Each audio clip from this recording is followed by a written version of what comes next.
Anyway, so one of the things we do in Platypus is think about learning through teaching. So it's what I'm trying to do here, but it's very much early stages. I'm trying to think about this text, Origins of Family, Private Property in the State. It's not a text we've read in the reading group, but there are some other texts that we do read that I think make reference to it. And so my reading has been motivated by doing the Platypus reading group and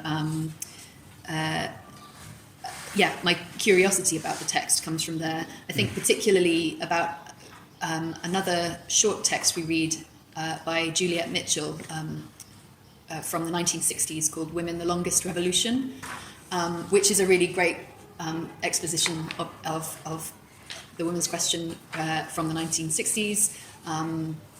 And she does a kind of survey of how socialists have attempted to address the women's question, including within it, she makes reference to Engels and has some critiques of Engels as well. So I wanted to go back and look at the Engels for that reason. I think also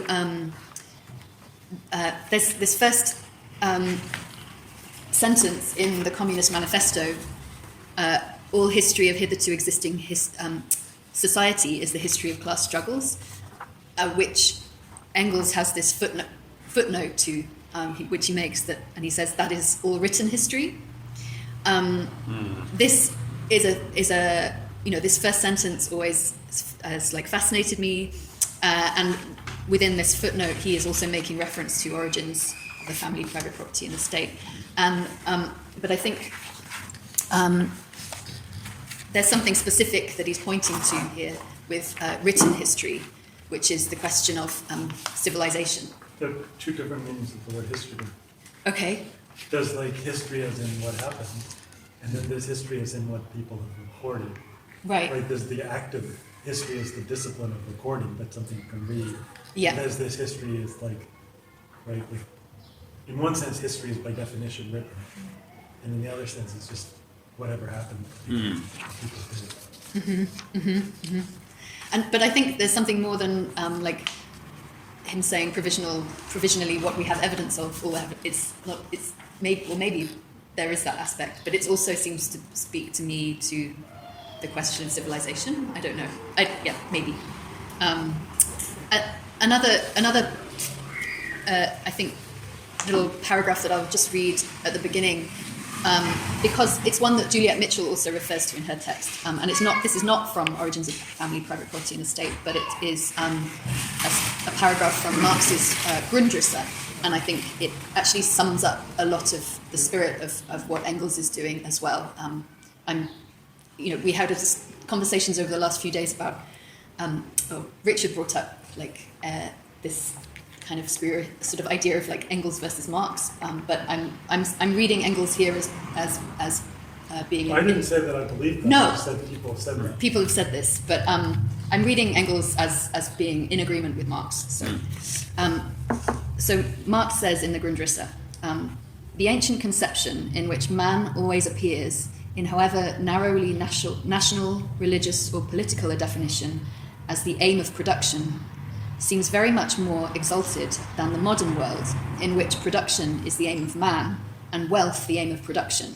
In fact, however, when the narrow bourgeois form has been peeled away, what is wealth, if not the universality of all needs, capacities, enjoyments, productive powers, etc., of individuals, produced in universal exchange?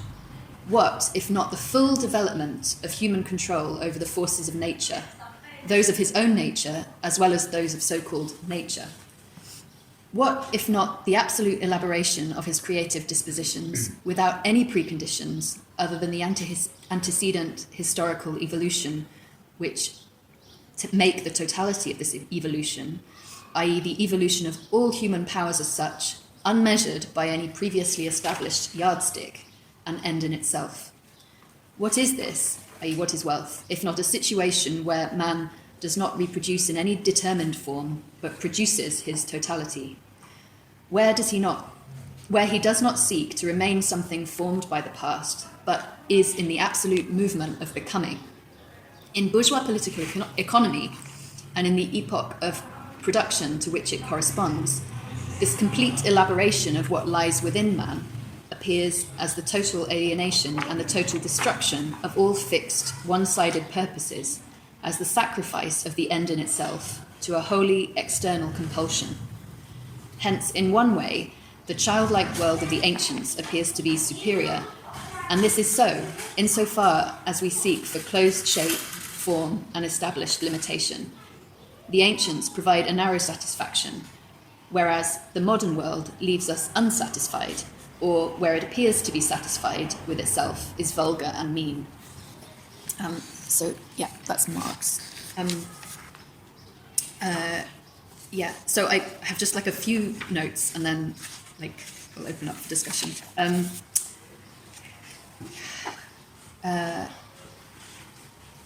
So I guess I'm wanting to think about the history of civilization and the kind of transition from civilization, into civilization that Engels is talking about in Origins of the Family, Private Property and the State. And he sets up in the last chapter this transition, these two categories of barbarism and civilization, which he refers to throughout the text. And also, isn't there savagery in that? There is. Which is lower than... There is. We can come back to that, but this is the kind of dynamic that he sets up. And I suppose I'm wanting to suggest that not only is he telling the story of the transition from barbarism to civilization, but he's also,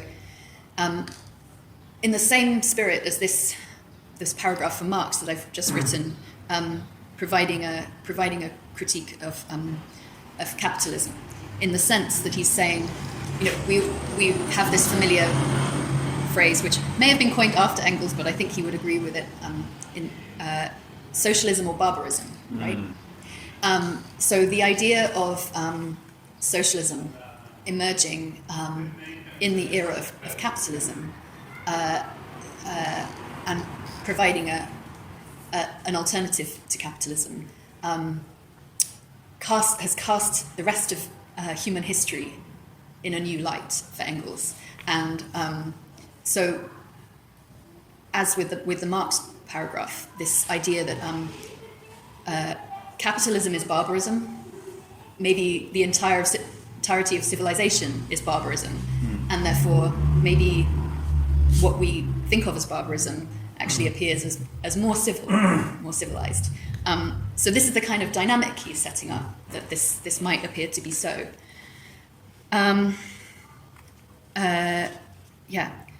So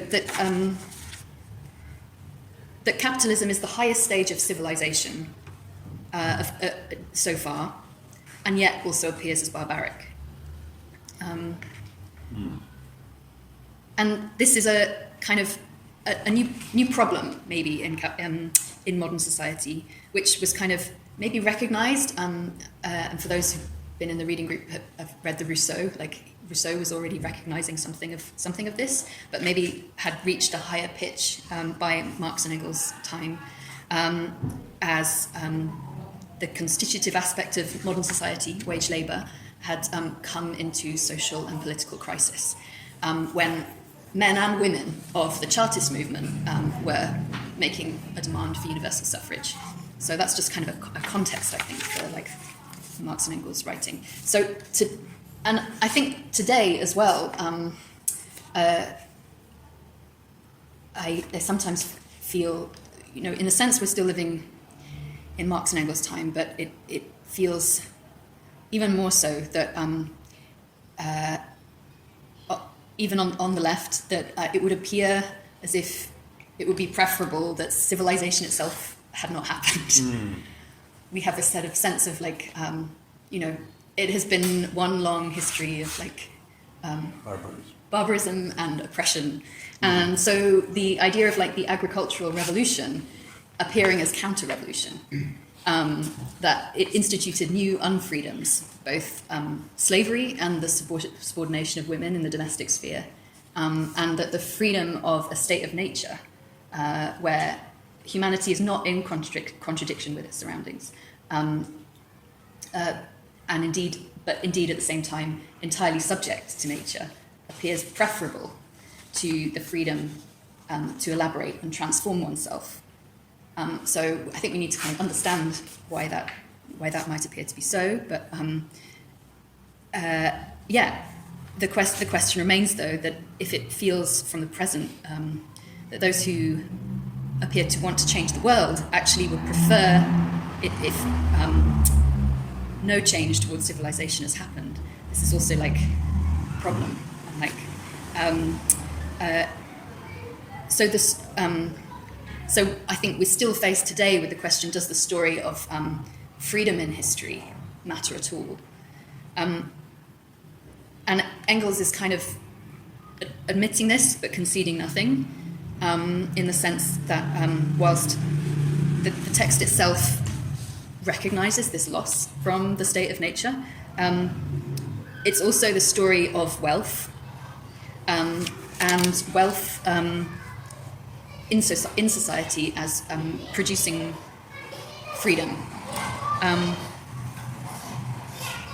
So this statement that of socialism or barbarism is to say maybe it's only socialism that can make good on the promises of civilization.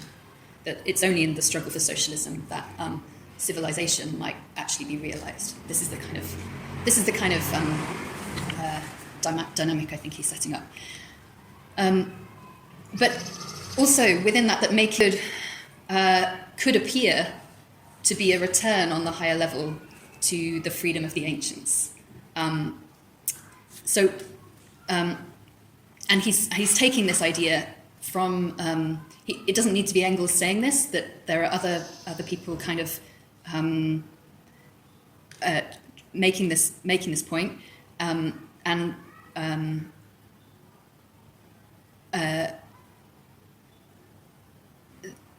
a sense, the best of bourgeois capitalist thought was already pointing to this way. So Engels and Marx are attempting to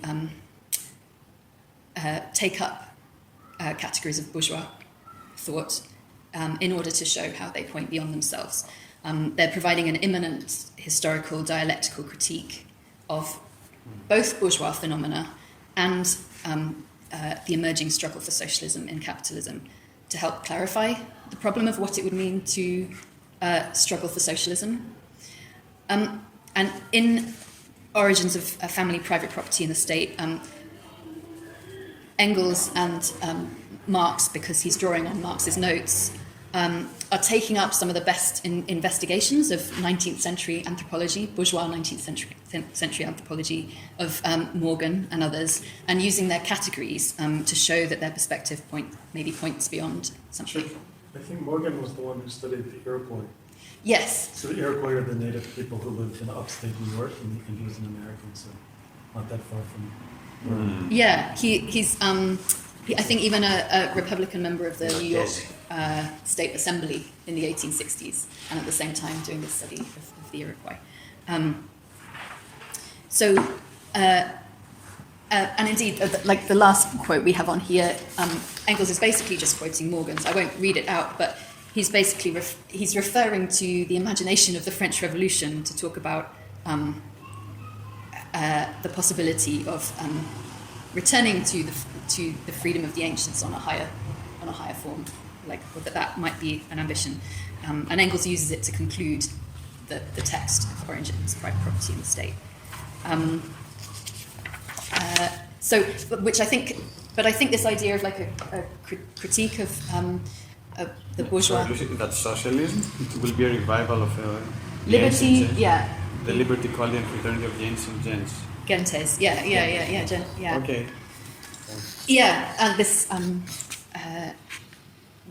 he's obviously like coming from the standpoint of radical bourgeois revolutions, but maybe applying this to the possibility of what it would mean to go back. Yeah, but I think it's important to try and point to Engels' critique within the text, because otherwise, a lot of it, I'm not trying to summarize the reading here, I rather want to motivate your reading. A lot of the text can appear as just storytelling, or as just Engels doing anthropology, but this is not, I'm going to make the argument that this is not what he's doing. He's kind of using it to make a particular argument for socialism. So, is it also motivated by a kind of sexual and social liberationist perspective? Like in terms of the socialist movement, that socialism is not just the transformation of some economic situation, but it's also broader social. A broader form of the liberation. question of freedom more The question broadly. of freedom. But also like freedom, particularly around the issues of sexual liberation, freedom from the family, right? In other words, it's not just that you want to reproduce the traditional patriarchal No. code, right? It's actually a critique of that, right? And saying that socialism will then also free people from that, because that has a historical context and doesn't have to persist. Yes, and also to say, as people were, as Morgan himself was already recognizing that the phenomena of family, private property, and the state have not always existed, so they need not always exist in the same way. So I guess, and this is the question of how this change happens, and how these phenomena developed might also tell us something about how the grounds on which they might be transformed in the future. What's specifically interesting about Morgan was he was able to through looking at through his anthropological studies and building on the work of others had come to a greater understanding of the way that prehistoric societies may have been organized, and that this term gens is to try and give character to that to that difference, that it's not a family as we would see it in the way that we imagine a family at all, but the study of tribes had, such as the Iroquois, had allowed him to see in a kind of, as he sort of fossilized form, like something about maybe how human society had been structured in the past, and so, and the way he gets at this is how the description that the tribes themselves use in terms of blood relations and how they described their siblings, so that And they were matrilineal. and that they were matrilineal. So the character of the gens is one where inheritance is by the matrilineal line, and your siblings are all of your maternal cousins as well, in a kind of, I mean, there are many different varieties that he kind of lays out, but that this is the chief idea that kind of remains is that descendants is in the matrilineal line rather than the patrilineal line. But this means it's not a family unit in the way we would imagine it at all. And I suppose,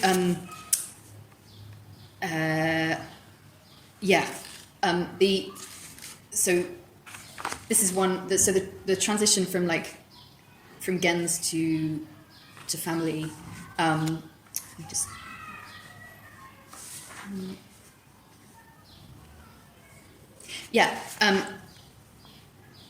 Something which a way in which this,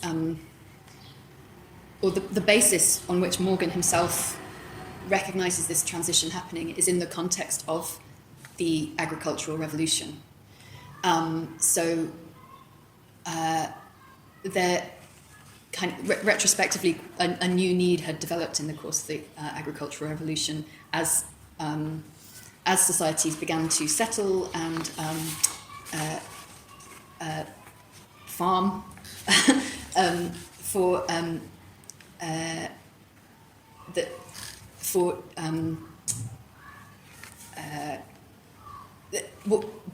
basically the practice of production, this change in the production process itself, produced new wealth in that in terms of procuring one's like everyday food. It enabled human beings to like produce a lot more, and this meant this surplus. So it's also in this diagram you. Yeah. So the Iroquois, I believe they combined, like they had farming, but they still hunted a lot. Right. So they were like intermediate, right? Yes. And they were matrilineal, but they were also had this very warrior culture, which enabled them at least for a while, right? So how do you see that, like that narrative? It's a transitional. It's transitional. So I think, I guess that's one of the reasons they may be very interesting to study. But I think there's lots of interesting aspects to their social organisation. And in fact, the idea of they were warriors, and they had a kind of in terms of the way they were making decisions, it was kind of there would be quite a democratic process with which women were also involved in. Everyone made decisions about when to go to war with another tribe, women could play a part in that decision-making process. Whilst it was the men going off to fight, it was like everyone decided what was going to happen.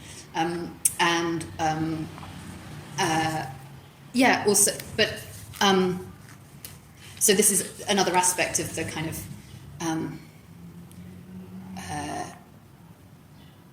difference or like transition between the Gens like constitution versus like the civilized state that Engels talks about, where in a way it appears that the Gens constitution was more democratic because women were allowed to participate in a way that, by contrast, the Athenian state, for example, women were excluded and remained within the family.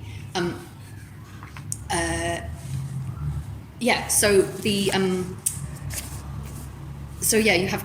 Maybe this is good. We have like this transition from like Gens to family, and this new move from communal property of the tribe to individuals possessing their own land and their own herds of cattle in order to like reproduce their own lives, but also beginning to produce surplus. And with individual possession also came exchange. And so the grounds on which like this transition from Gens to family is happening is through this change in mode of production. I think it's important to note that Engels also talks about how within the Gens there was a division of labour between men and women, but that was that had not come into crisis. So there was not this question of two classes arising quite yet. In fact, like women were like within a matriarchal communal society, women's domestic labour was valued to the extent to the same level as the activity of men going out to get food. So and women kind of like ruled the domestic sphere. What is new and different in the kind of or has happened through this transition is that because of a increasing division of labour outside the home, this affects, I should say, the question of property. So women within the home owned, like within the domestic sphere in the Gens society, had ownership over the tools and a kind of activity and of that sphere, whereas men owned the tools for like hunting. This question of like ownership and only really comes into crisis when there's a kind of a division of labour happening outside the home and a need to subordinate women within the domestic sphere kind of emerges as in this transition to father right, in this transition to men beginning to inherit the property of, or wanting to pass on the property of land to their children. This kind of completely inverts what had previously been a kind of a division of labour not in crisis. So it's only within like the family that becomes a problem.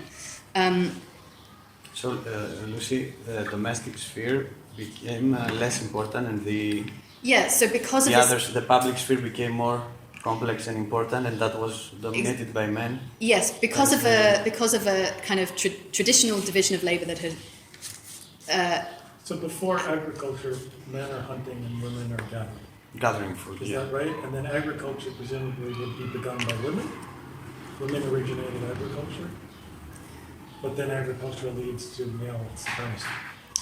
Yes, that's another kind of like contradiction, absolutely. But he talks about it in terms of the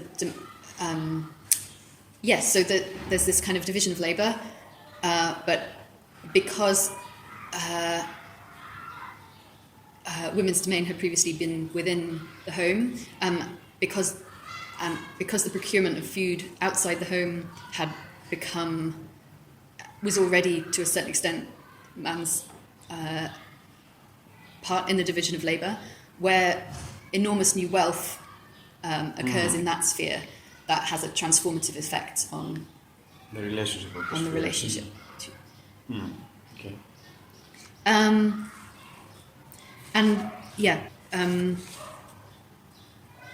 I think so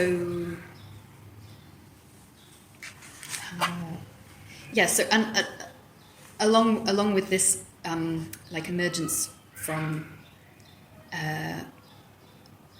or this new division of labour in the process of production outside the home, you also have the emergence of both producers and non-producers, and then as people start to require be producing on a bigger scale, there's also the need for more people to work on the land. So this is also the emergence of. You also see the emergence of slavery within this same moment. So that alongside like the history of women becoming kind of enslaved within the home, you have the emergence of slavery in society, which wasn't necessary beforehand. And then, in addition, you have this. You have we talked a bit about decision making in the Gens state that in the Gens constitution, which previously didn't require any form of like state. Instead, you have the emergence with this developing emergence of classes. You also have the emergence of a state needed to mediate those class antagonisms. I just wanted to also just say so another to mediate or to suppress the dominator? Just to suppress, I guess. There's like, I guess to begin with, it's just about suppressing, right? So obviously you have the phenomenon in Athens of like the vast majority of people being slaves, or this happening.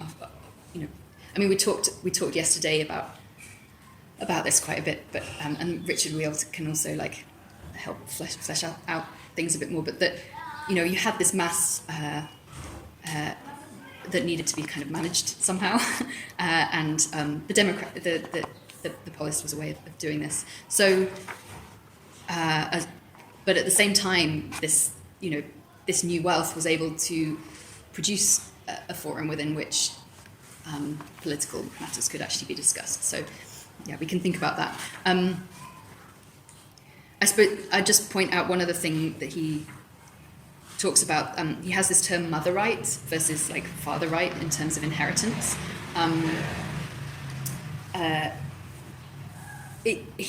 Engels points out that he uses it because it comes from anthropology, but it actually is kind of maybe characterizes something in an ahistorical way, and that the idea of rights is really a bourgeois concept. So, although we can talk about like mother right in the sense that there was inheritance that passed down matrilineally, it's not really right in the modern sense.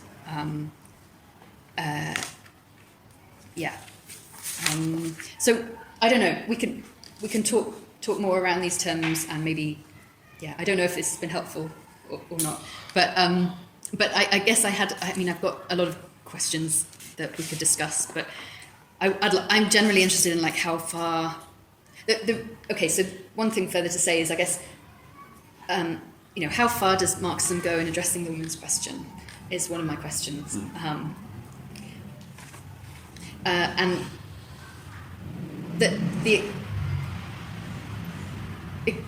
because Engels is, I guess, picking out that Morgan has recognised something about how this change in mode of production,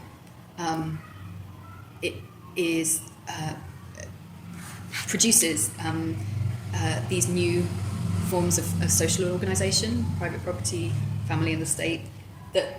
That's the grounds on which we could these phenomena could be transformed again. Can I ask you a question Yes. outside the text?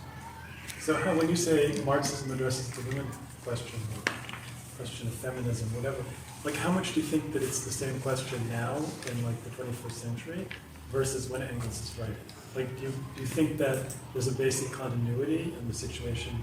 I mean, Engels is writing about capitalism, he's writing about women, he's not writing about pre-modern, and now we're under capitalism, right? So, but do you think it, like, Right, so this is a question in we like should- England, right, or something, like, do you think that the women question now is basically the same as it was when Engels was writing, or do you think it's something really different? I think, we should discuss. We should discuss. Well, what's your reaction? But I think, one thing that part of this, the same question is, what would be adequate demands to place today on as socialists, maybe towards the aim of transforming society, and what would be adequate demands in terms of the question of women to place, but something about what Engels and Marx are doing in the Communist Manifesto is to address the accusations of people about what communists are wanting to do, and to say that actually all the things that people say communists want to do in terms of destroying the family, destroying private property, smashing the state, Engels and Marx are saying actually it's capitalism that's already doing these things. So already in Engels' time, he's pointing to the fact that actually this idea of the monogamous family is being broken down, especially within like the work, like the proletariat, the working class. So, because we could also say today, right? In a way, there's still this idea. Is that good or bad? So that like. Isn't this also a line from Engels saying that a true monogamy will be fulfilled in communism? That because under capitalism there is a property only in a name. It's not real property. Society attacks the couple, attacks its claim to each other because there is harassment by wage labor and all these factors, crisis. And a true monogamy, true property requires communism. What do you think Engels would have thought about this fad for polyamory? Right, I was wondering this. Polyamory. He would pro polyamory, I think. Engels would be pro polyamory. Well, I don't know. In his text, he would appear from this perspective like conservative, in that he rather says He was this kind of serial monogamist. in reality. Yeah, in reality. Just speaking about him personally, but this is actually what I mean. Marx was a monogamist. Marx was the one. He remained loyal with a few exceptions. Yes. That just affirmed the rule, wasn't it? Right, but this is I mean, this is the other point that Engels is making, that like adultery and prostitution also emerge alongside like monogamy. They're both like complementary, contradictory aspects of the same. But yes, what do you but think polyamory. About, like this idea of new forms of. Yeah, so I think that's an interesting question. I was thinking about this because Engels talks about the idea of monogamy, like possibility that because monogamy is in fact very contradictory and has always been, there's always been this emergence of adultery and prostitution alongside monogamy is like this dark shadow alongside monogamy. He talks about that somehow that in future socialist society you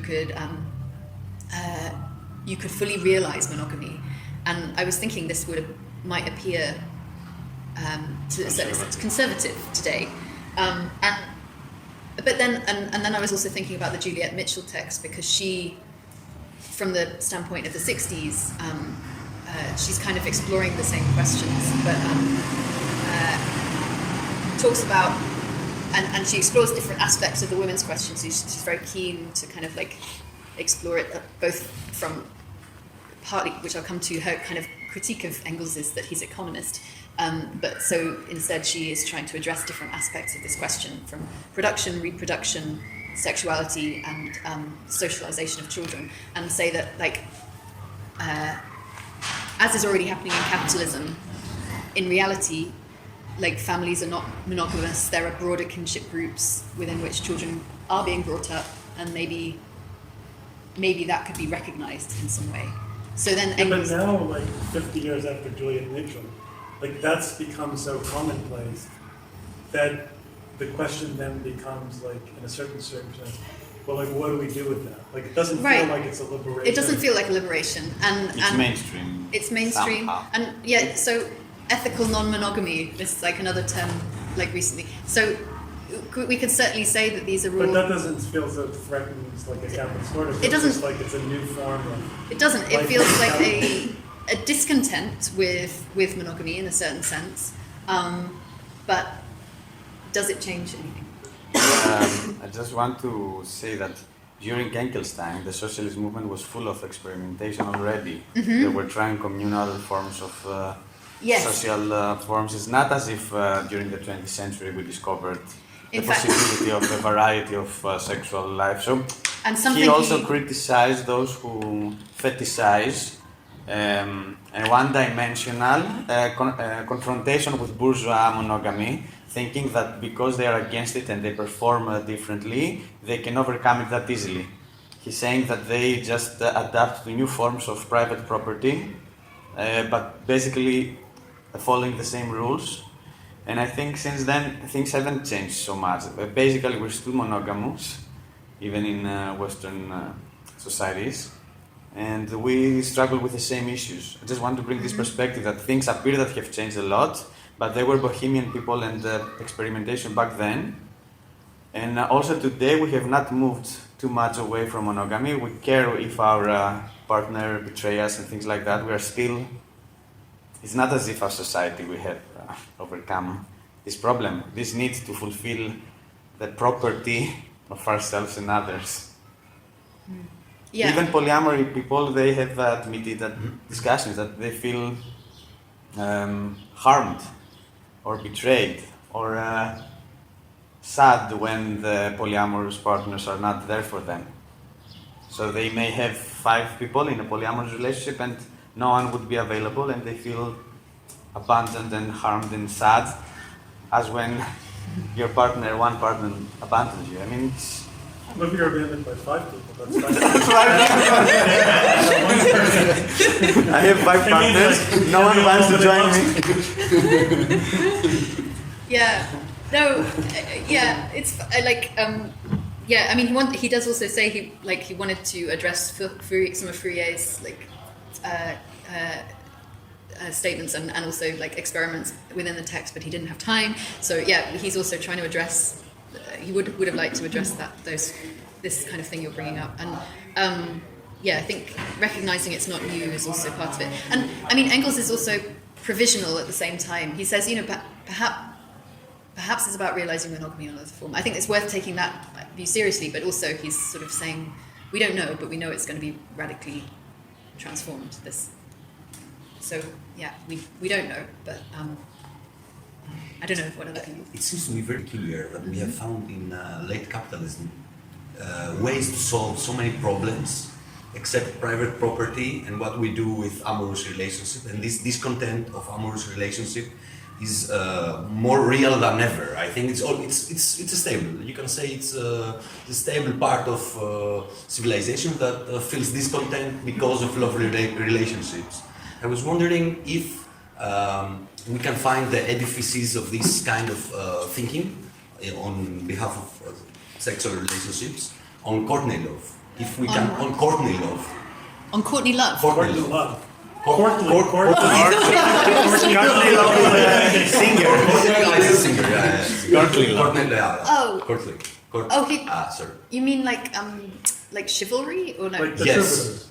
Troubadours. So Engels has a nice. I mean, so yeah, maybe you already know. But so in terms of love, I mean, he kind of charts the emergence of like the idea of love as coming from kind of illicit relations rather than like monogamy. But the thing about courtly love, as Okay. opposed to late, is it was supposed to be unhappy, Right.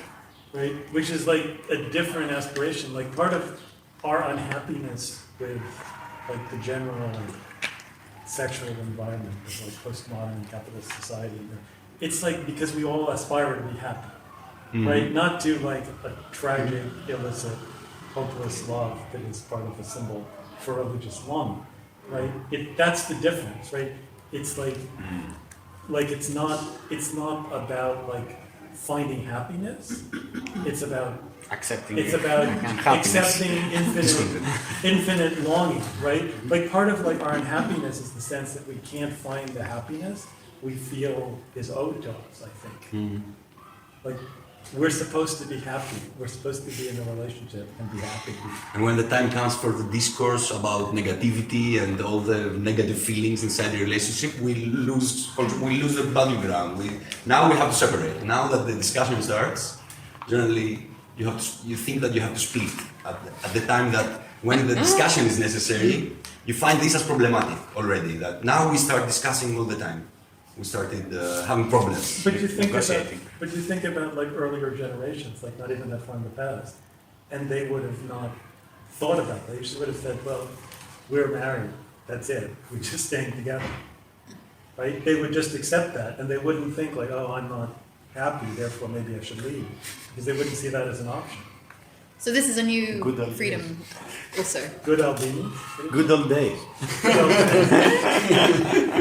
I guess, I mean, I also have a question, but that like, to what extent can we? Some aspects of this question, I feel like It's like you can't will socialism ever address that? You know, the kind of the question of like love relationships issues. I don't know. I think part of our unhappiness is the feeling like, okay, like in Engels' time, you could say, well, there are all of these repressive institutions in society, and there's like legal inequality between men and women, and all of these things. And then you could say, well, we have to overcome these things.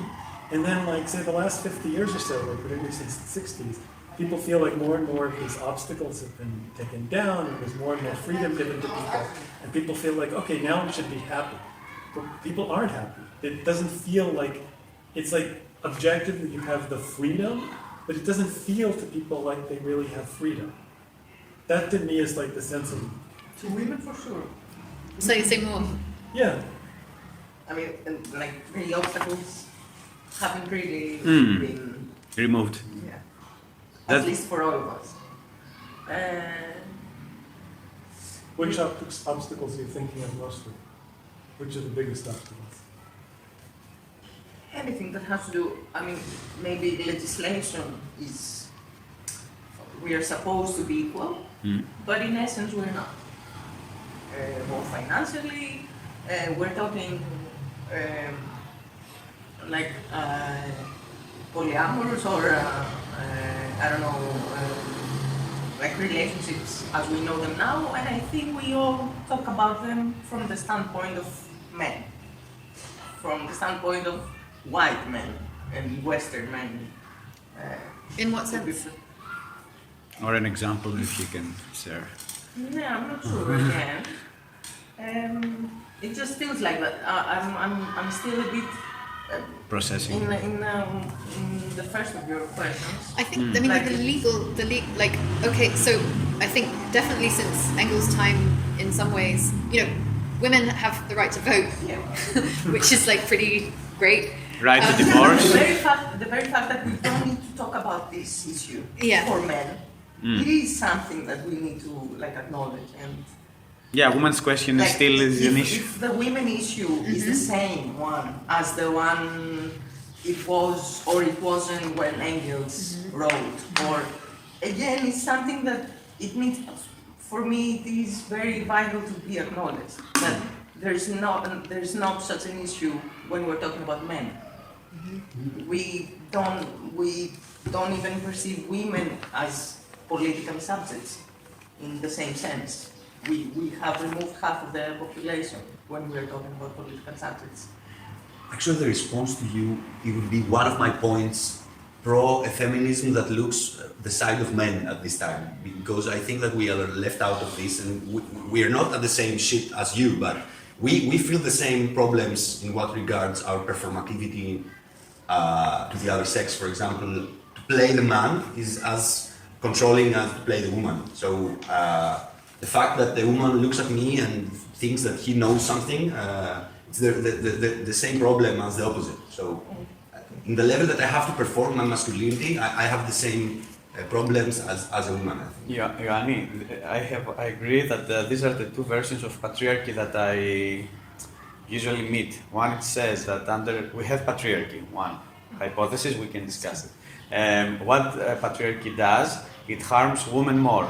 But then there is another perspective that it says that it equally harms patriarchy, men and women. What you have described is like the second, that we have patriarchy, but this is harmful for both sexes. But then there is another view that we have patriarchy and it's more harmful to women. So I just have met with these two versions of feminism, and I just bring this to the discussion and their meaning, their significance, if one is true, one is not. Personally, I think that we don't live under patriarchy, we live under capitalism, but capitalism feeds into sexism a lot. So that's how I would prefer to formulate it, but I don't know how substantial it is or what's the importance of this. Like, this is a question, right? Like, in the sense in which, like, we still live in civilization, you might be able to say, okay, like, all of civilization has been patriarchy. Like, you could say, like, there's a continuity there, but maybe. But at the same time, the kind of the kind of traditional civilization idea of patriarchy is something that I think we have overcome. Who's the we? We means like people like Humanity. you living in Right. London in a certain social class, or we means like people on the planet?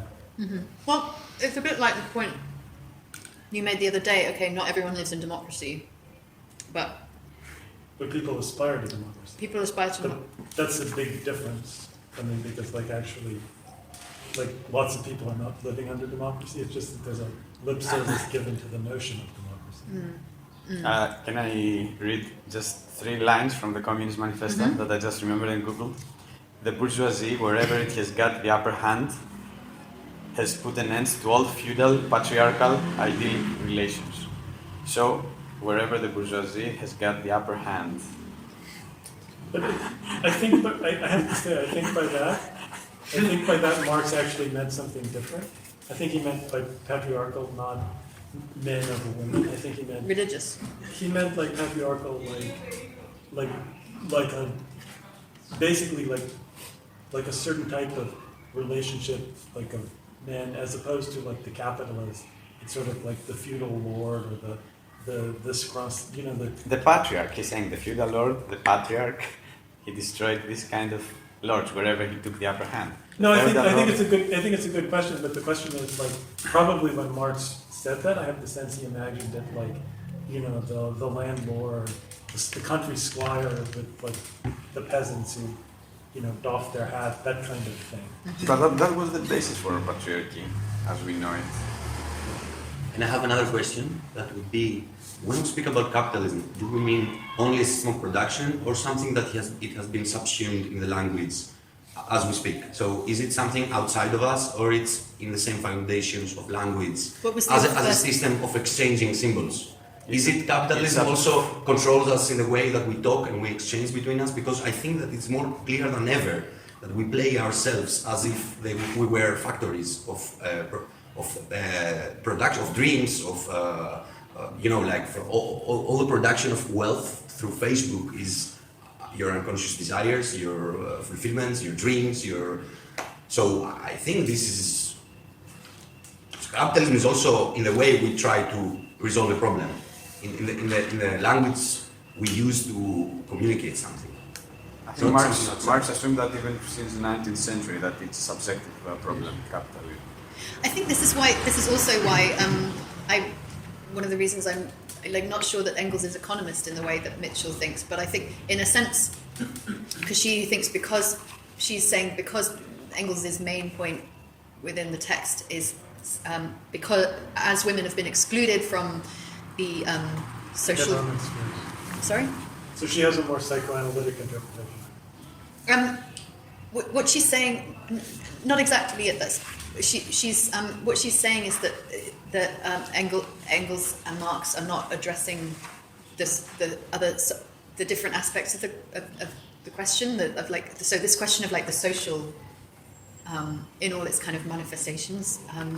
I think you can unfold from this question of like production, and I think in terms of what her recommendations are and her kind of elaboration in the different spheres, I think Engels would probably agree with most of it, maybe. But it's just she has this sort of she thinks that that because Engels and Marx talk about the family, that reduces women to the question of women to the sphere of the family. And even I think the reason I wanted to also point to this question of like in prehistory. A division of labour being in operation but without class struggle is because one of her criticisms of Engels specifically say that it's because women don't have the capacity to work that they are excluded. Whereas in fact, what Engels is saying is that... Wasn't he saying the first division of labour is by gender? Yeah, but women are working, right? It's a division of labour, and they're working within the domestic sphere. It's just that within that as agricultural revolution takes off, that there is less value in the domestic sphere. So which is some of the. Can you repeat? So Juliet Mitchell accuses Engels of reducing women's oppression to the issue of the family. Mm-hmm. One was that, and she's saying that it's not. It can't. It shouldn't be reduced to that. It shouldn't be reduced to that. It's the question of the gender per se, or something like that. Not only the problem of the family. One criticism is that. She and wants the to other, disarticulate. Yeah. disarticulate these two. And the second, I didn't get the second. It's the same. She criticized Engels for economism. For economism, saying But that the idea of the main demand for socialists being to bring, as is already happening in capitalism, to bring women into the production process, that would be the revolutionizing thing. Okay. That this, in and of itself, does not address the question. Okay, I think this is a bit unfair to Engels and Marx. There are these letters, these famous letters of Engels to Schmidt and others, who said that we overemphasized a bit the economy, but for us, economy is just the basic condition, but the determinant factor is the production and the reproduction of life. So we may emphasize for various reasons of that particular period, working class movement on the streets, having economic demands, etc., the economy, but economy is just one condition among others, perhaps the most important one, but it's not the ultimate determining factor, he says, is the production and reproduction of life, which points to the mode of production, which modes to all these issues, sexuality. I mean, if you have to go to work for 8 hours, then you need the sexuality to make you able to do that. You need the cultural life to make you able to do that. So their interest was production and reproduction of social life. But it appeared as they were just reducing everything to the economy. But I see why she thinks that. Of course, the emphasis in the text is there. And still, like today, like one of the critiques of feminists would be that of socialists that they're not addressing other aspects of the question, that they just talk about like economics. But I guess there is like I think I understand the way Engels is unfolding how these different spheres of the family, private property, and the state. So let me ask you a question. So what is it, since you obviously chose this test, what is it in this text that appeals to you, that you feel is like, aside from its historic significance, what makes it feel relevant to the present for you? I don't know if it's relevant to the, but I mean, I guess, I suppose I feel like... Or if not the text, some approach. Like what is the... What is well, I do feel that, there's a sense in which within the text, family, private property, and the state are all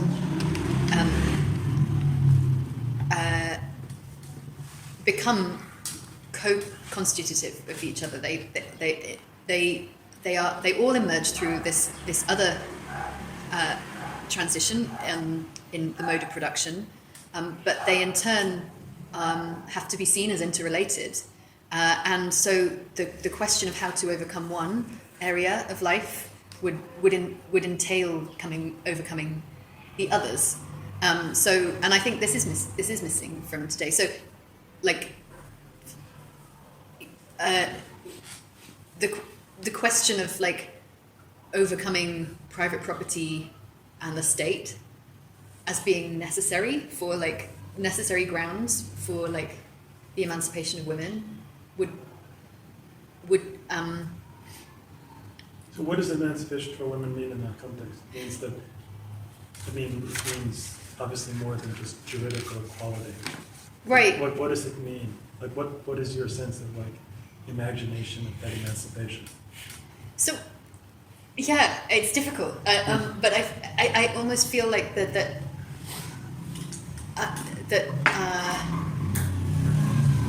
I assume you're implying that it can't happen under capitalism.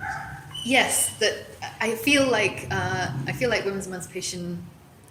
I feel like that somehow, and this. I mean, this is it's a problem or a question I have, which is like So as Theresa May socialists. is not like women's emancipation. No, but do we take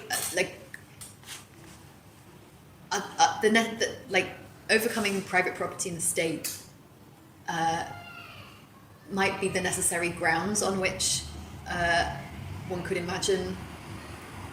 It's difficult for us to imagine fully, I think, but somehow it feels like that and like that socialists that It's difficult even to say you as a man what you imagine as an emancipation, as a human emancipation. It's difficult to describe what would mean liberation post-capitalism. And why the emancipation would still need to be attached to the signifier of feminine and not queer, for example, which is a third polar, which doesn't have to do anything to do with this polarity of male, female, and would be a third element that we didn't know. Actually, there are still the turf wars. There are feminists that don't accept trans women in their struggles. They're saying that you've grown up like as a man with all the privileges, and now you've turned into a woman, and you want to equally participate in our struggle? No way. And there are other feminists that they say that this is exclusionary in male, and of course they are unprivileged as trans women, and they should be even celebrated more than a woman and defended more than women. So this. I think you could again, like, maybe all these things that are emerging in capitalism, the new needs for self-expression of the individual on the one hand, and yet also. Well, it's not like homosexuality as a behavior didn't exist in all I know, capitalism. but What emerged? yes, I can come back to that. But that at the same time, these new forms of self-expression seem also to pitch each other against each other. There seems to be a contradiction there, that like it becomes this like. Which is the most important identity, the most right. And hurt by capitalism. So this identity. doesn't feel like freedom to me. Although on the one hand it is freedom. Like you have people like wanting to like explore their gender in a different way. But at the same time, it doesn't feel like freedom, because it feels like everyone is accusing everyone else of oppressing each other. So this feels like a problem for me. And none of these. And none of this seems to be kind of addressing like real. If we want to talk about like liberating humanity and liberating women, even just on a more universal scale, it doesn't seem to be the grounds on which to do that. Like something else seems to be necessary. You read to us that this part of Marx, and he's saying that a form of life that we seek that is unmeasured by any previously established yardstick, that does not reproduce itself in any determined form, that it's as if today's feminism wants to be measured by a previously established yardstick, for example, femininity. And then it has rules of what proper femininity is, and dictates how women should behave. For example, women police each other in feminist movements about their sexual behavior, how they dress or whatever. So, from the Marxist perspective, the emancipatory view would be this: no, we cannot be measured by any previously established yardstick, just the freedom of becoming. Not be fixed in a certain identity, women, men. The problem is that we inherit a name, we inherit values, we inherit culture. Welcome. Do you have any thoughts or? Yes, but I would prefer to. Μπορώ να το πω στα ελληνικά και Ναι. να Προσέχετε λίγο. Ναι. Πάνω σε αυτό, θέλω να το συσχετίσω με αυτό που άκουσα κάποια στιγμή, ότι όταν διάβαζε που έλεγε ότι οι γυναίκες περιοριζόντουσαν στο χώρο του σπιτιού και οι άντρες έξω από το χώρο του σπιτιού, είτε πολεμούσαν είτε καλλιεργούσαν, και σε μια, ας πούμε, εποχή βαρβάρων, δεν υπήρχε λιγότερη αξία στη δουλειά που έκανε η γυναίκα μες στο σπίτι.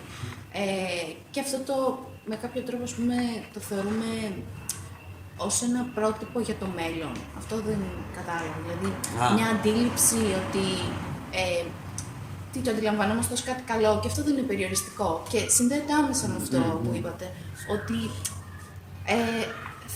με αυτή τη λογική οι θηλυκότητες πρέπει να περιορίζονται στο χώρο του σπιτιού. Είναι, ναι μεν, η εργασία αυτή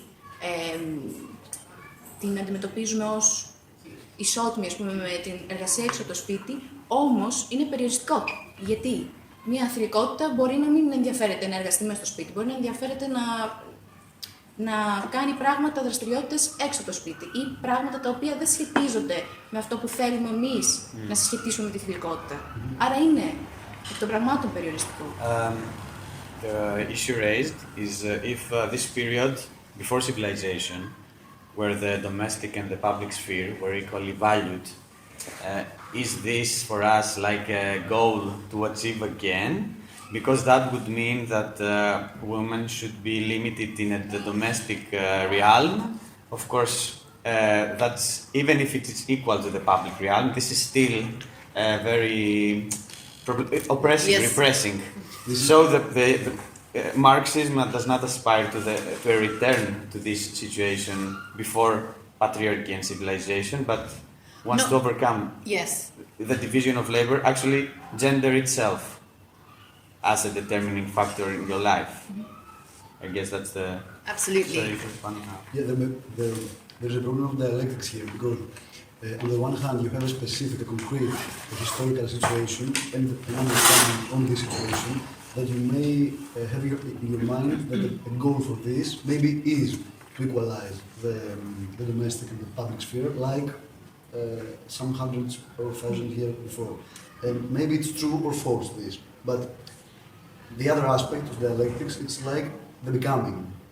So, in some circumstances, you have to realize that maybe a goal that fulfills something like a past thing with new kind of order, maybe is the goal, or a goal for some kind of time, but always with a difference. With a difference, and always on becoming.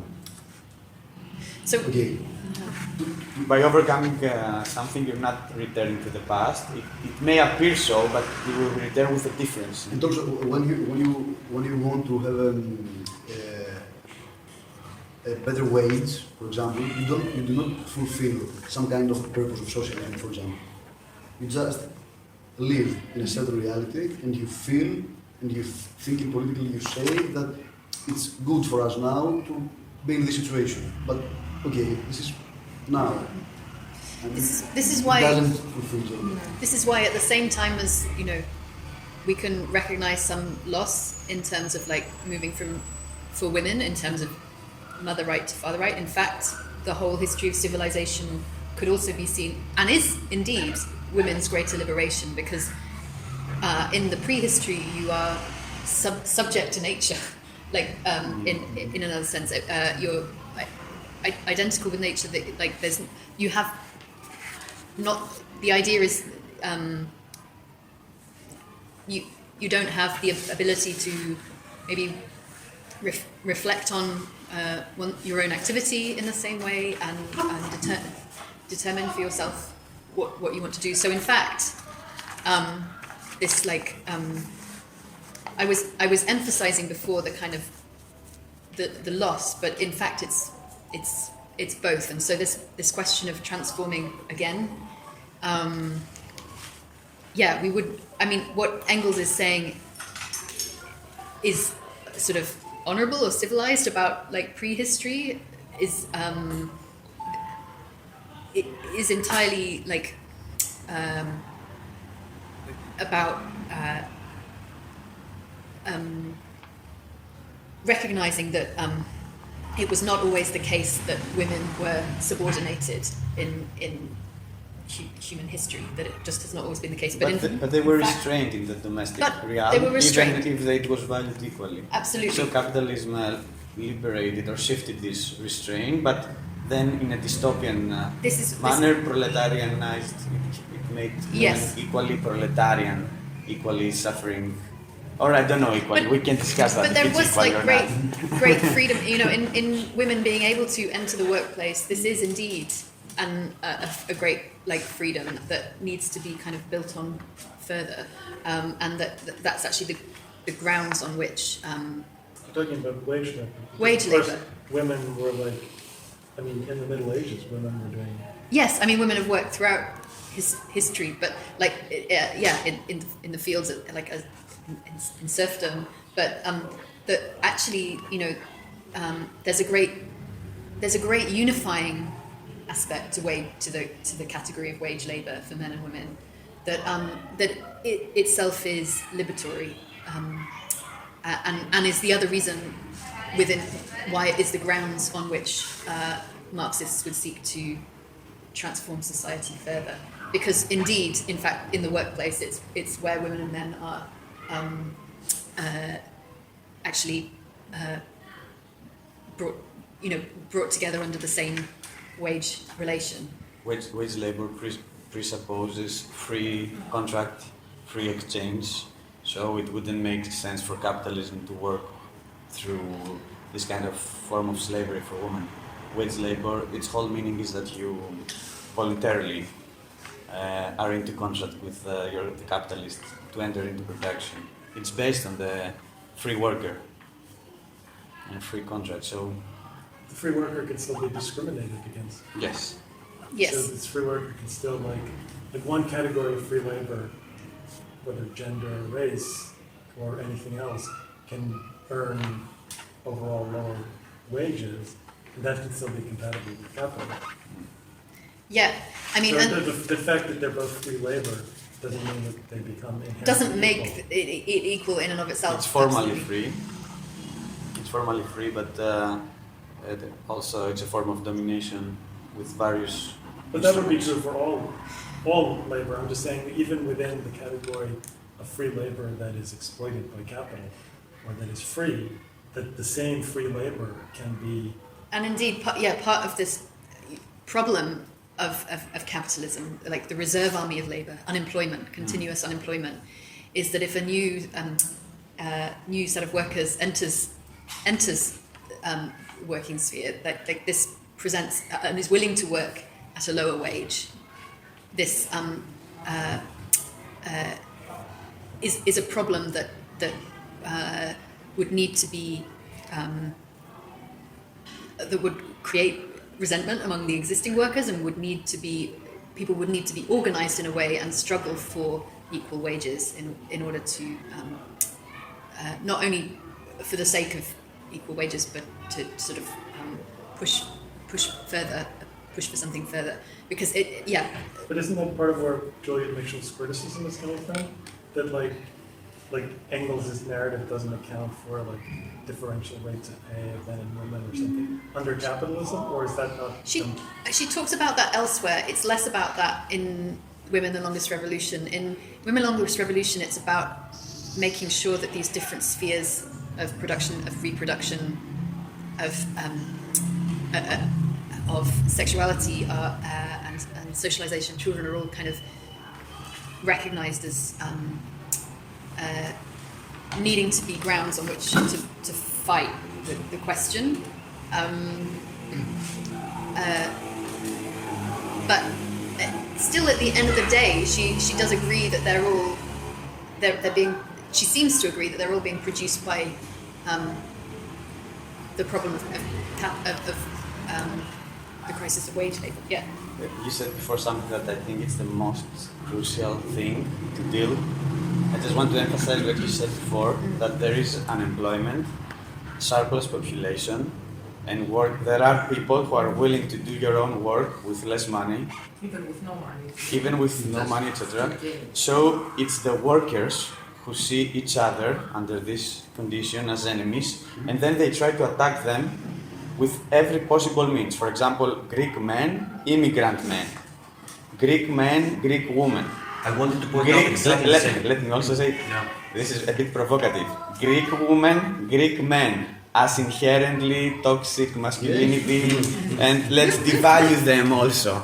that they are inherently bad. So it's a war of all against all on the ground. I want to bring an empirical example. I participated in a work in Documenta where we were 3 women and 1 guy, me, and we were supposed to be equal. That was a clear direction from the artist, so you should be equal. What I noticed was that as soon as we were playing to be equal, different things came up. For example, people that studied more and brought more stuff into the play were judged not to be equal. So then the fantasy of the difference between male... You mean? Those who had studied more? Those who had studied more, or those who were studying more to participate in this work, they had more things to say about the work. So immediately it was noticeable that the guy was speaking more, for example.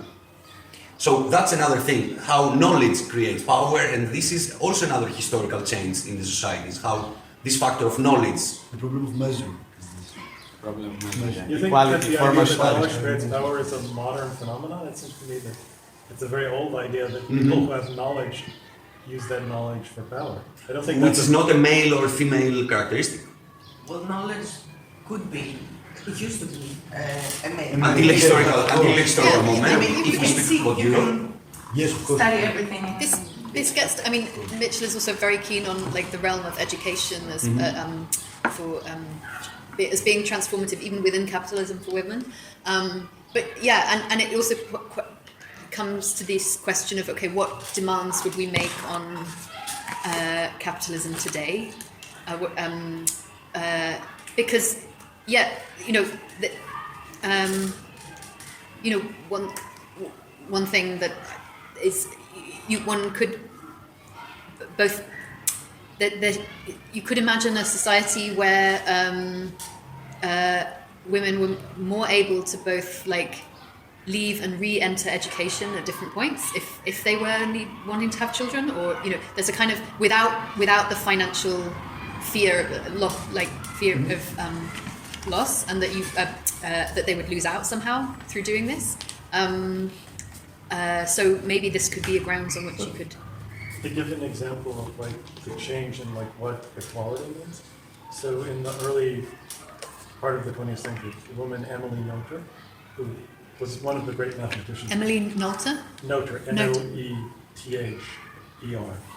a very significant figure in the algebraist mathematician. Anyway, she was a student of Hilbert, also a very famous German mathematician, and she completed this course of study, but you couldn't like get a position, like legally, you couldn't get a position as a professor of mathematics anywhere in Germany, in any German university, unless you were male. And he argued against this, and he failed.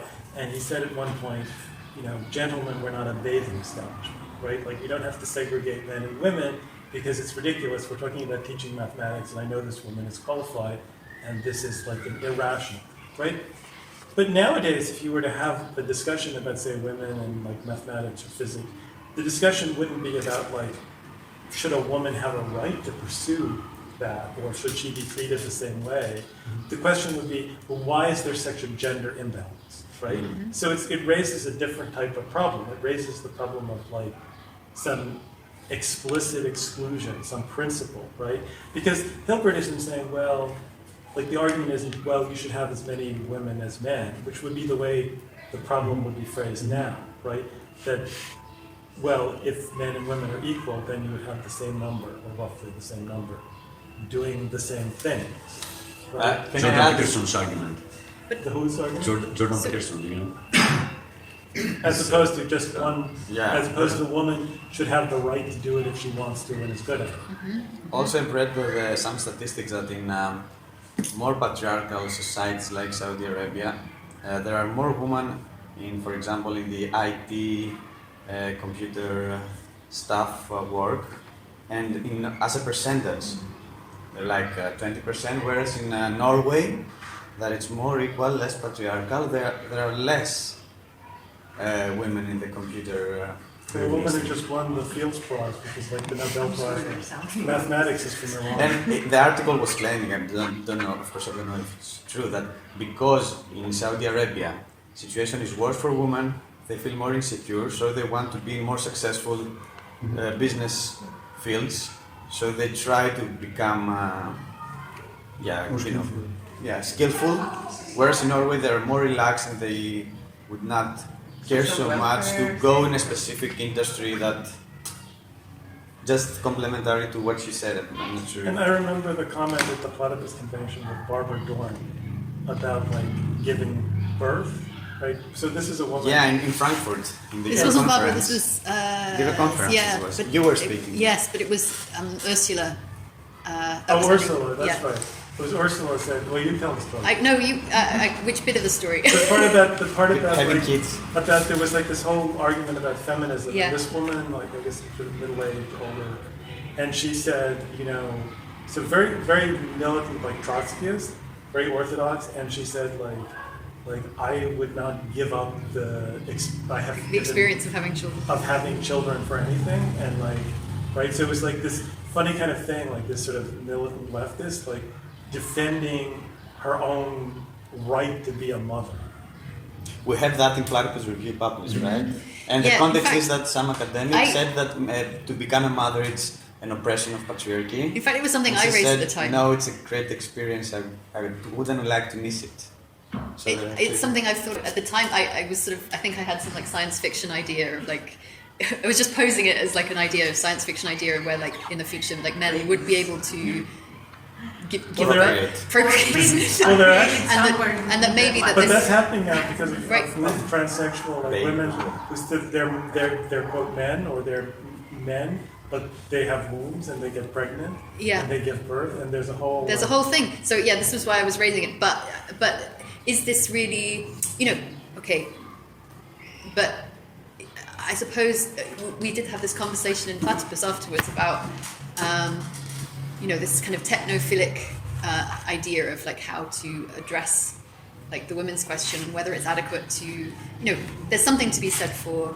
Well, the opposite of that was that, do you remember that kid who freaked out at Joe's? There's this young Canadian guy, French-Canadian, and he kind of was interested in platypus but then left because he was like a Maoist.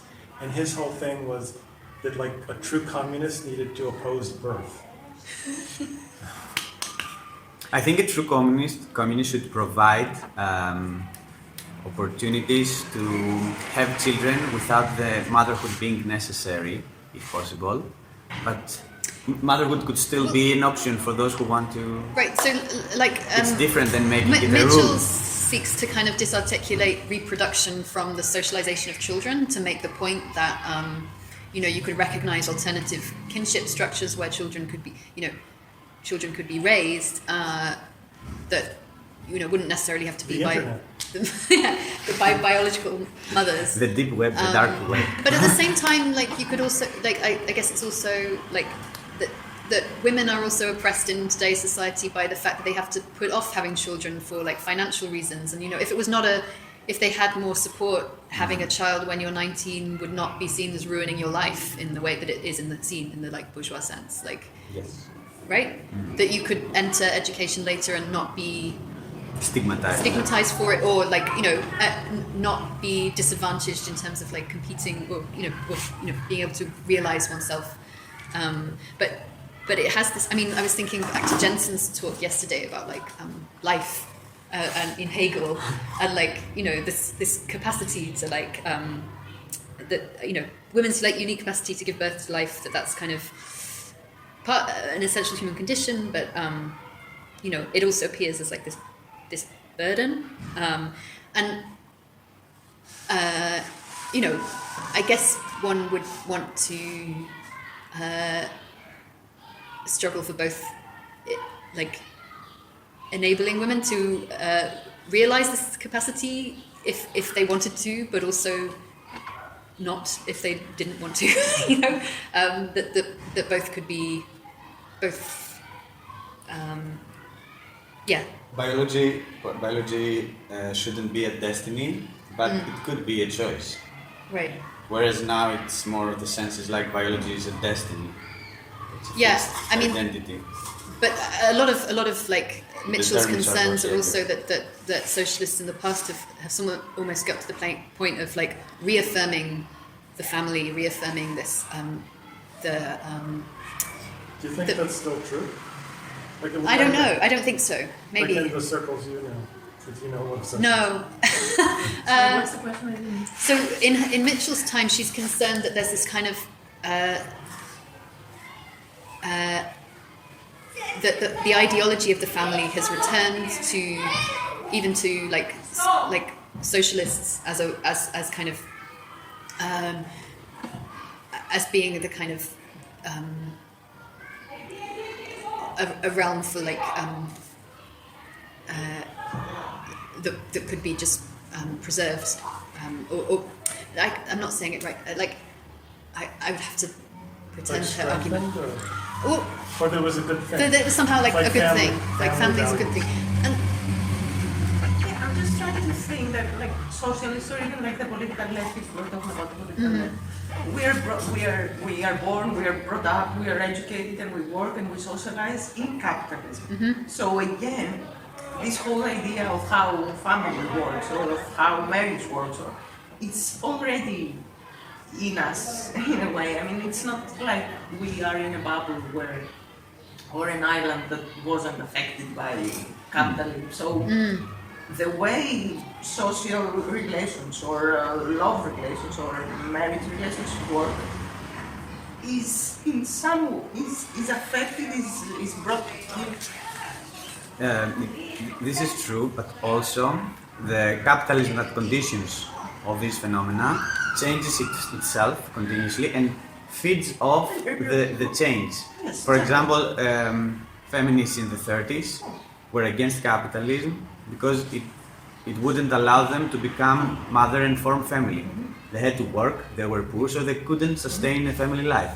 And then in the 60s, feminists felt that capitalism would force them, as the only accepted form of life, to make families, that you cannot avoid making a family. So there was a change, and there were discontents. There was capitalism, but changing capitalism, and discontents, changing discontents, feeding to new forms of capitalism appearing.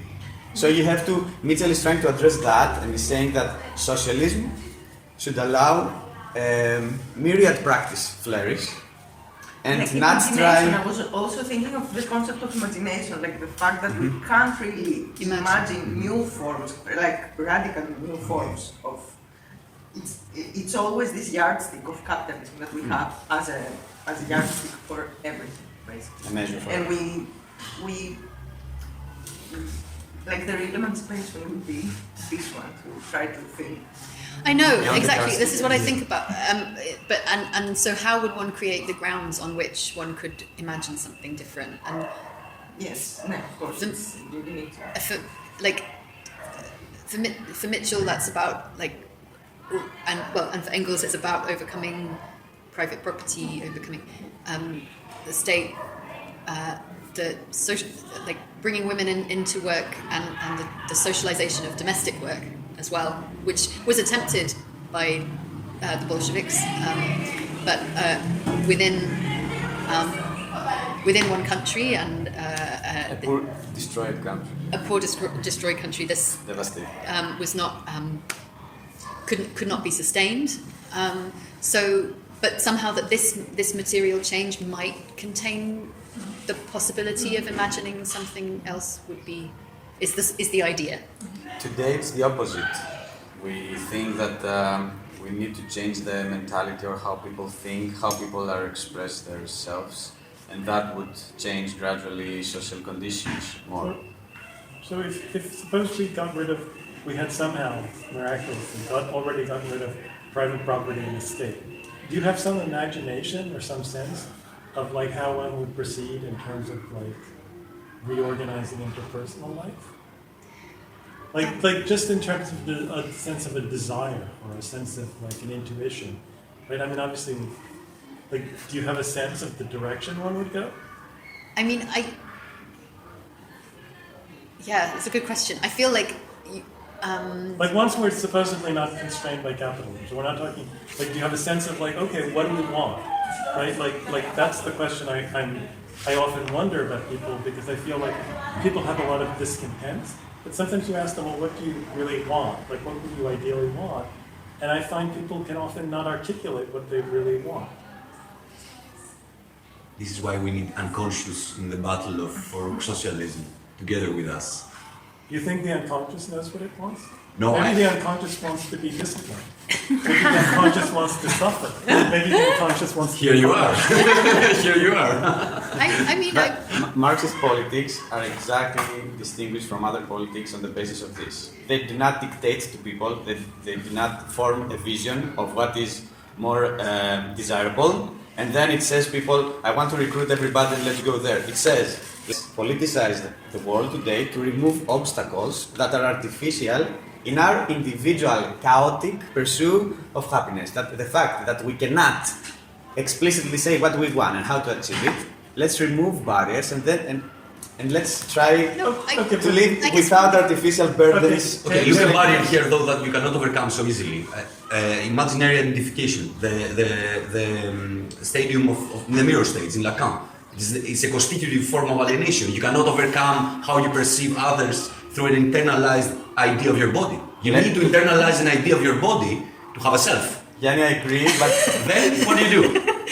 How you overcome this? Let's remove unemployment, world's poverty, diseases, people cannot have food and shelter this evening. And then we can deal with the mirror. No, that was a point because of you said at this time. You said at this time we try to do the opposite. We try to resolve the problem from the opposite side, from the performativity.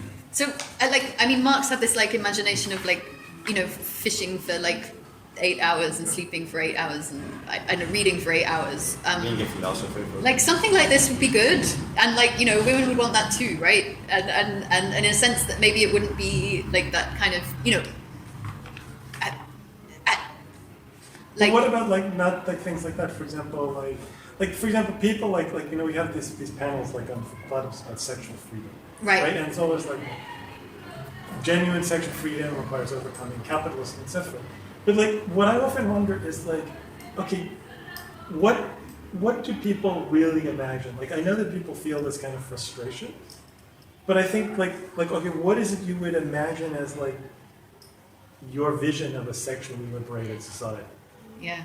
What would that mean? Right? What's just your imagination? Let's say you get rid of all the material obstacles and you just give people still you can say, well, we don't tell people this is our blueprint. But still, there is some point to saying, well, what is it you'd like to do? How would you like to live? How do you imagine being free? Right? Because part of struggling to be free might be to have some sense of what it would mean to feel free. And I think a lot of people have difficulty imagining. In certain respects, I'd say I have difficulty imagining what that would mean, to myself, or what that. I don't really know. I know the life I have in a specific, very limited way because of all sorts of other things which I don't like. I'm trying to say, well, what is the imagination here of freedom? Yeah. Mitchell's point is that that's how capitalism reproduces itself. When feminists say that freedom is the abolition of family, they just reconstituted new forms of capital. That's the whole point. When you have a fixed vision of happiness, that's how you allow capitalism to reproduce its domination to you. So that's why Lucy brought up the Marxist answer that in communism, for 2 hours I would fish, for other 2 hours I would be a philosopher, then I would do something else. And I would have sex, and I would die. Yeah, you don't need But what about the interaction? It's not a fixed answer. That's the whole point. I'm not asking for a fixed answer. I'm not asking for a universal One would answer. imagine that I'm just asking for even a personal answer of how would you at least, or you or some people, imagine a free life? Mm-hmm.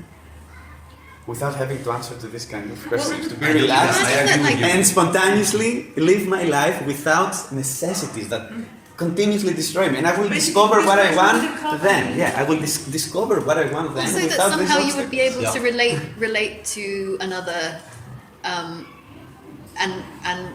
appreciate difference with another in a real way, that could be and not seem as, I don't know, that's individual, in the same way as relations in general might change, somehow that relations between people would be. So one question that would come up in this discussion would be well, would pornography exist under right? Okay. And then people have different imaginations. One is like, yes, of course, and another is no, because pornography represents a form of alienation, right? So, I was thinking about like, there's great, like Tinder, it's like Deliveroo for sex. You can just like, have sex, but not feel fulfilled at the same time. I don't know. You would. You'd have a communist version of that, or you wouldn't have that? Would you have a communist version of Tinder? I don't know. I think. Why not? It would be something like, how are you discontent? How you are stupid in this society? I'm stupid like this and that and that. And the other will reply, I'm stupid. So without images, by exchanging ways of, exchanging negativities. This would be the Tinder of the communists. So communists could redeem Tinder or redeem pornography, a very redeemed form of pornography. But these are projections of present. The present. Yeah. I mean, there are people who say we should organize prostitution or pornography in trade unions, and there are leftists who say no, we cannot organize. We are for the abolition of pornography and prostitution. And these are real. But even you might want to organize in order to abolish. That might be real conflicts an of the argument. present. How to organize? What are you, as a socialist movement, will you say to the prostitutes? Organize or abandon there your might job? be some form of like sex work in the I think that's a different question, because like saying prostitutes should be organized to defend their rights. Yeah. It's like saying, well, coal miners should be organized to defend, right? You don't, like saying that you want to unionize coal miners doesn't mean you think that like burning coal is inherently socially desirable. Right. It's just saying that since coal is going to be burned and there are these workers and they're vulnerable, that they should have their rights defended. And the same would be about sex workers. It's not a judgment about, do you think that's socially desirable? No. It's, well, this is an actual part of Group the of economy. workers And those workers are there and they should be defended. Yeah, absolutely. And you could imagine. I could imagine like some, that if people, I don't know. Work itself is going to be transformed, right? But there might be some people that are happy to give their bodies to others in a particular way. There are no socialists, though, who would say to the trade union of coal miners that we want your struggle for your better wage, we won't support it because we want to abolish your profession. That's the problem. Some parts of the left. I know some environmentalists who have that attitude. They're like, coal miners shouldn't exist because coal mining is bad for the environment. Exactly. We want you to be unemployed. That's the problem with prostitution. Some people say we won't support you because we don't want prostitutions to exist right now, not in some distant communist future. So we were not going to accept you the way you want right now. That's the problem. It's the same with how in gay pride there are trans women who say we don't want white women participating, we want people of color to the front. It's like these conflicts are already are here, and you have to But politicize. the same question about the overcoming of a situation, there is this problem of how fantasy works and how it creates this idea of whole, which is inherently problematic and capitalist. Also, the leftist fantasies for the overcoming of the former situation are capitalist fantasies. Yes, I agree. I don't know. Do you have other thoughts about this? Like how to politicize these?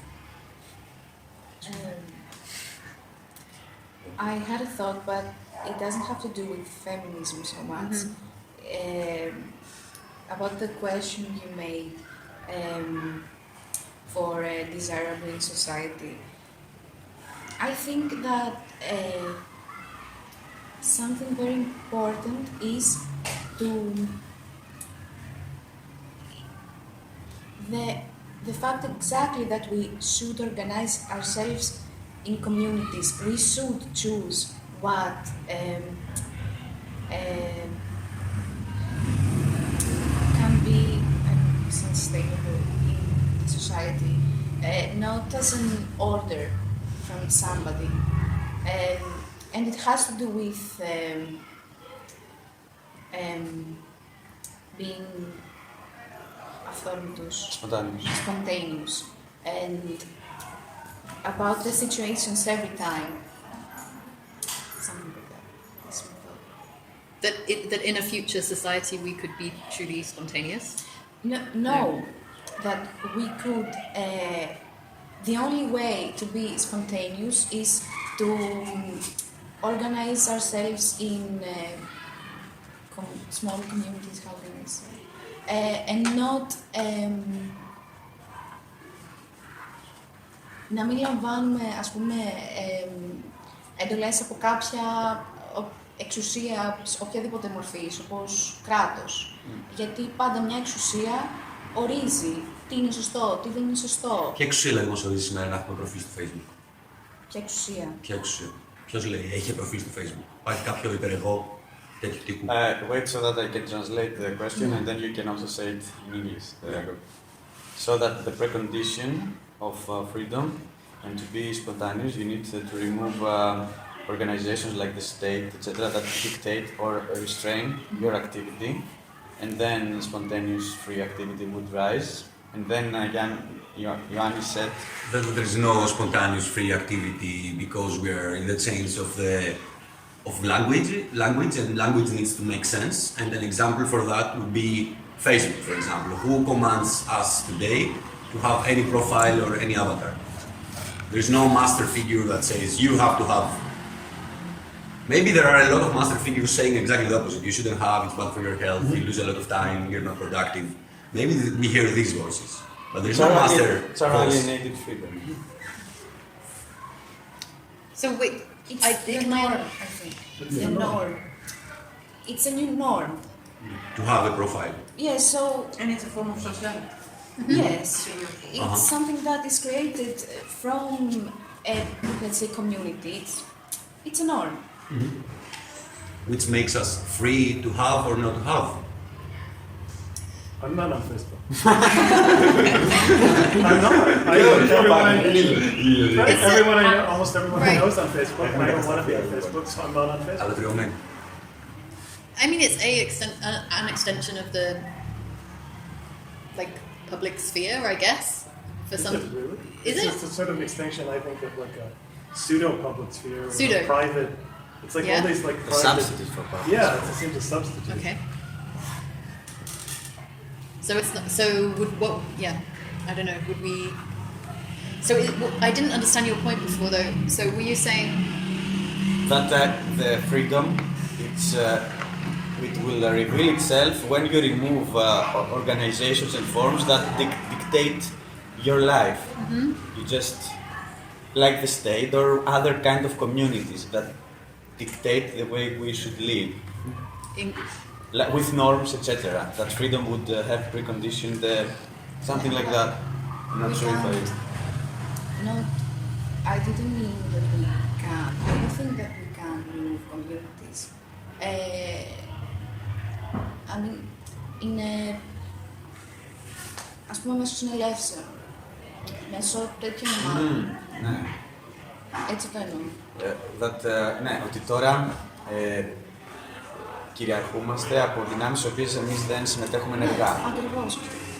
So the difference is that the big organizations that dictate our life somehow or that restrain our life are alien from us and we not participate in them equally with others in order to form the results of this organization. So we have to... Yeah, freedom would mean to participate fully in social life on how we determine its own direction. Because then I feel that this is a part of me. It is something that we have together decided, but I participate in it, so I can fully support it. The idea of democracy, we have true democracy, for example. Yesterday's topic, yesterday's lecture. Okay, so what is the conclusion? Tape 30, would you like to wrap it up? Yeah, I don't know. Yeah, no, okay. Anything else? Do you want to Go talk on. about the chart? Do you want to talk about the chart at all, or not really?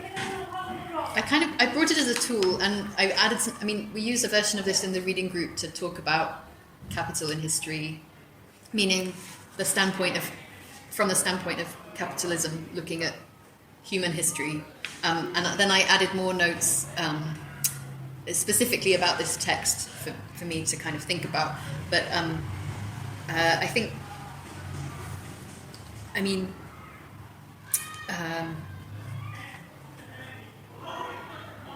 what else to say? It's The question mark is interesting. the question marks. Yeah, yeah. This. What do we? What do we imagine the future? But it's schematic, but it's an attempt to kind of understand different like transitions of production in human history, and but also within that, also thinking about how that manifests in our cosmology as well. So we have like a transition from like thinking about like a divine order within traditional civilization to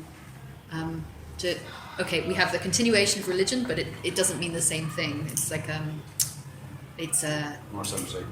there's a subjective relationship with God by the point of like bourgeois society. So it is actually trying to emphasize this idea that like there's different realms of like human experience are kind of like, And that change is possible.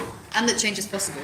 I mean, all these changes have really happened, and they were so deep changes. And A point that like Richard, I remember making at one of the first Platypus talks I went to was that like in terms of the entirety of human history, like the struggle for socialism is actually is like a very, very recent part of that, and so that should like give us hope.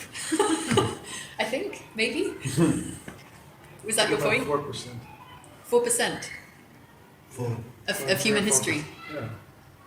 of the 10,000 years, you mean? From the 10,000 No, I was years? thinking like a little, but like the 10,000, it's like an even smaller percentage. Yeah, from recorded history. But recorded history is a little 5,000. 6,000. You can speak about 1,000 years. Sometimes you put it right here. There was like an American